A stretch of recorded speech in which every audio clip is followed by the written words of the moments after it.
बिस्मिल्लाहिर्रहमानिर्रहीम। अस्सलाम वालेकुम। बादशाहों वाली ज़िंदगी।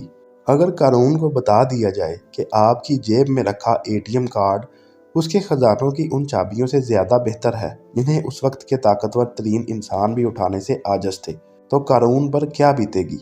अगर कसरा को बता दिया जाए कि आपके घर की बैठक में रखा सोफ़ा उसके तख्त से कहीं ज़्यादा आरामदेह है, तो उसके दिल पर क्या गुजरेगी।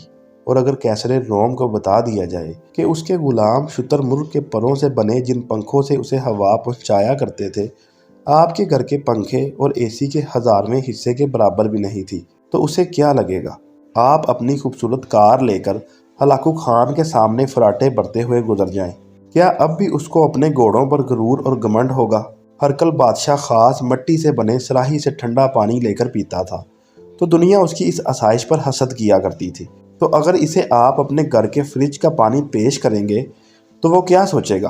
खलीफा मंसूर के गुलाम इसके लिए ठंडे और गर्म पानी को मिलाकर गुस्ल का एहतमाम करते थे और वो अपने आप में फूला नहीं समाया करता था।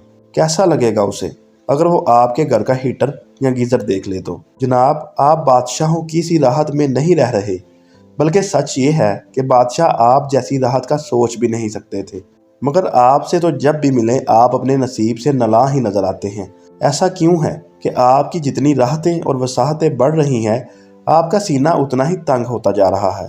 अल्हम्दुलिल्लाह पढ़िए, शुक्र अदा कीजिए खालिक की इन नेमतों का जिनका शुमार भी नहीं किया जा सकता।